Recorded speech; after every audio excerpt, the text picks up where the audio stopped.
गरीब साध साध सब नेक हैं, आप अपनी ठोरी। जो सतलोक ले जाएंगे वो साधु कोई और।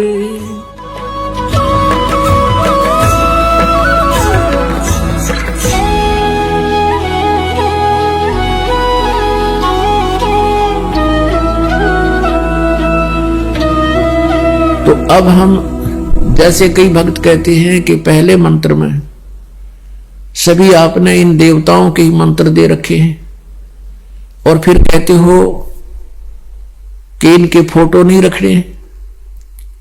एक भक्त काशी से आया था, दूसरा सतनाम भी प्राप्त जब उसको हुआ तो उसने कहा जी ये तो वो उठ पटांग बातें हैं सारी, वही मंत्र वहां थे वही मंत्र यहां दो दे दिए, इससे क्या लाभ हुआ। और उधर से कहते हुए इनको नहीं रखना, तो उसको लाभ हो नहीं रहा क्योंकि उसके मन में दोष था। उसको समझाने की भी चेष्टा की कि तू बात सुनो। अब जैसे एक जड़ी है, एक जड़ी है, उसको किसी दो जड़ियों से मिलाकर के उसका जो योग किया जाता है उससे कुछ अन्य लाभ देती है वो, और उसको 5-7 जड़ियों में मिलाकर के उसका मिश्रण किया जाता है तो उस समय वो कुछ और लाभ देती है। रही बात फोटो रखने की, जैसे आप एक पति भर्ता स्त्री होती है, वो अपने पर्स में केवल अपने पति का ही फोटो रख सकती है, दूसरे का नहीं। बाकी अनादरणीय नहीं है, अन्य भी है, सबको प्रणाम करे। अगर कहीं फोटो लगे हैं तो दूसरी बात हो, फोटो दूसरी बात है, लेकिन जहां पूजा सतल हो वहां पर आप अपने मालिक के अतिरिक्त अगर किसी का फोटो रखते हो तो आपके हृदय में पतिव्रता तो नहीं है, वो नहीं है आपके अंदर, तो वो पतिव्रतापन नहीं होने से भगवान रुष्ट होगा। तो इसलिए हमने अपनी पूजा स्थल पर केवल अपने ही उस पति का यानी कबीर जी का, परमेश्वर का, मालिक का फोटो ही रखना है। बाकी रही बात के जैसे वो आपको बताई दिया कि जब उन्हीं मंत्रों को, उसी जड़ी को हम कई जड़ियों मिलाकर उसका प्रयोग करते हैं तो उसका कुछ अन्य लाभ होता है, और दो को मिलाकर करते हैं तो उसका कुछ अन्य लाभ होता है। तो ऐसे इनको समझो, क्योंकि जैसे पुण्यात्मा भोजन वो आटा वही है, गेहूं वही है, और उनको अलग अलग से बनाकर प्रयोग करते हैं तो कुछ आइटम अलग बन जाते हैं, टेस्ट भी अलग होता है। जैसे घी और रोटी वैसे खा लें, उसमें बूरा डाल लें, हलवा बनावे तो और न्यारा ही टेस्ट बन जाता है। तो ऐसे ही बात है इस गुण की कि जैसे कोई औषधि है, यही समझो इसका उदाहरण, ये बहुत ही फिट है। अब क्या होता है, जैसे हम त्रिकुटी पर आ जाते हैं तो त्रिकुटी तक तो ये जो लाभ हमें प्रथम मंत्र का था ये यहां तक ले आया आपको। अब त्रिकुटी पर पहुंचेंगे, त्रिकुटी यहां नहीं है, यहां तो बताई जाती है कि इसके बिल्कुल बैक में, इन दोनों भावों के बीच में, यहां बैक में यहां एक बनी हुई है नाड़ी सी है। तो वहां त्रिकुटी पर जाने के बाद वहां आपका अकाउंट होगा सतनाम का। अब सतनाम क्या है? 2 अक्षर का। जैसे गुरु ग्रंथ साहिब में लिखा है कि 2 अक्षर का भेद बतावे सो गुरु पूरा कहावे। वो 2 अक्षर कौन से हैं? एक तो ओम है, एक ये तत् है। ओम तत् सत में तो 3 मंत्र हैं, ये ओम और तत् वो सांकेतिक है, ये दोनों मिलकर सतनाम बन जाता है। इनके सेवन की विधि भी भिन्न भिन्न है। तो जो ओम नाम है सतनाम के अंदर, इसको हम त्रिकुटी पर देंगे, ये ब्रह्म का जाप है। हम क्या करते रहे अभी तक?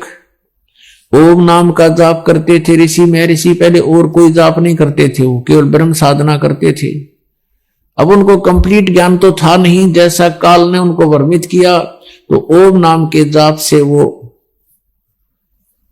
ब्रह्मलोक में चले जाते थे। ब्रह्मलोक में हजारों युगों तक वो वहां उन ओम नाम के कमाई के भक्ति के आधार से, धन के आधार से वह हजारों युगों तक स्वर्ग में मौज मस्ती करते थे। उन स्वर्ग में क्या है, जो यहां पृथ्वी पर बकवाद उपलब्ध नहीं है, वो बकवाद वहां पर है। नाचना गाना, सुंदर औरतें, हर तरह की बकवाद, हर तरह की वहां फुहारे चलते हैं, कहीं पर आतिशबाजी, जैसे एक मेले में चला जाए या किसी रेस्टोरेंट में आदमी अपनी ही पैसे से, अपनी पूंजी से वहां मौज कर रहा है, तो करता रहो, एक दिन वो पूंजी समाप्त होगी, उसके बाद फिर उसको वापस भेज दिया जाएगा वहां से, उसको जेब खाली हो लेगी, तब वो भागेगा वहां से। तो हम अभी तक अपनी जेब वहां कटवाते रहे स्वर्ग में जाकर ओम नाम के जापते हैं, महास्वर्ग में, महास्वर्ग कहो, ब्रह्मलोक कहो, और हमारे पाप न्यो के न्यो रह जाते हैं। उन पापों के लिए फिर नरक भी जाना पड़ता, और उसके बाद फिर यहाँ 84 लाख योनियों में, पशु पक्षियों की भी योनियों में भोग जाना पड़ता।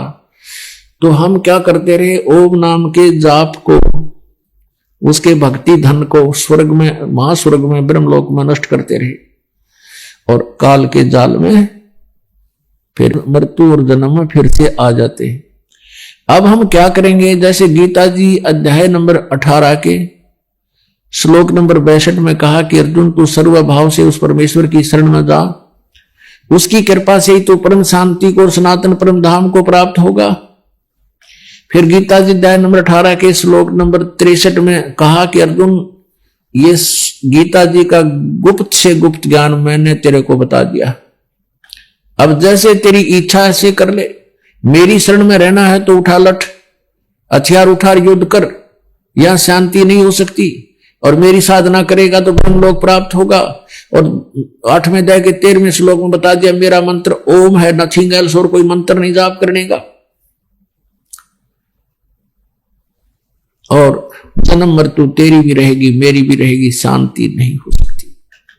और यदि तूने परम शांति चाहिए, सनातन परम धाम जाने के बाद फिर लौट कर वापस नहीं आते, वो स्थान चाहिए, तो उसकी साधना तत्वदर्शी संत बताएंगे। 4थे अध्याय के 34वें श्लोक में गीता जी में कहा है, उनको खोज ले, मैं नहीं जानता उसके विषय।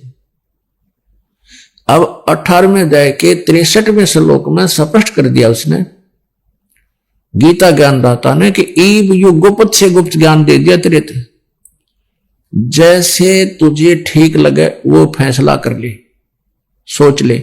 मेरी शरण में रहना है तो जन्म मृत्यु भी रहेगी, शांति नहीं। मैं पूरा विश्वास दिलाता हूं कि मेरी शरण में रहेगा तो मुझे ही प्राप्त होगा। तो अंडरस्टूड, जहां साता बादशाह हुई, मन कर्म वचन सुमरियो सोई। फिर 18वें अध्याय के 64वें श्लोक में तुरंत कहा कि एक गुप्त से गुप्त भेद वो बताता हूं। फिर सुन कि वो परमात्मा जिसके विषय में 18वें अध्याय के 62वें श्लोक में और 15वें अध्याय के 17वें श्लोक में, 1 से 4 श्लोक में 15वें अध्याय के में बताया है कि उस परमेश्वर की शरण में वो है ना, वो मेरा भी इष्ट देव है। इष्ट में असी दृढ़म तत्वक्षामि ते हितम, ये तेरे हित में बता रहा हूं कि वो मेरा पूज्य देव है, मैं भी उसकी भक्ति करता हूं।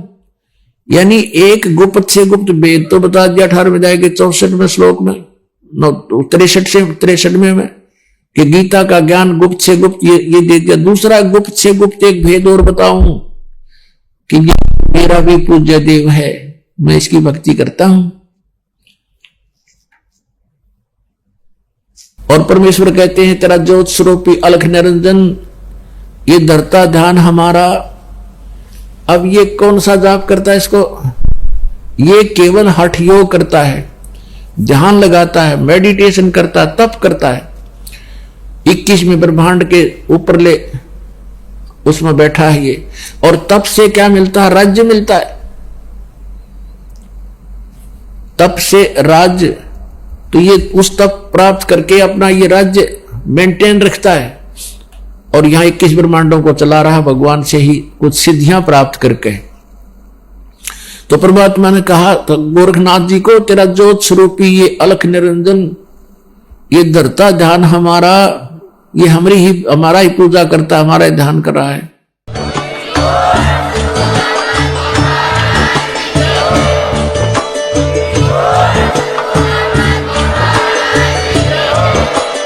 आप सुन रहे थे जगत गुरु तत्वदर्शी संत रामपाल जी महाराज जी के मंगल प्रवचन। अधिक जानकारी के लिए विजिट कीजिए हमारी वेबसाइट www.jagatgururampalji.org। संत रामपाल जी महाराज जी के शुभ आशीर्वाद से पूरे विश्व भर में 500 से भी ज्यादा नाम दीक्षा केंद्र हैं, जिन पर संत रामपाल जी महाराज जी द्वारा ऑनलाइन निशुल्क नाम दीक्षा दी जा रही है। अपने नजदीकी नाम दीक्षा केंद्र का पता करने के लिए संपर्क करें 8222880541।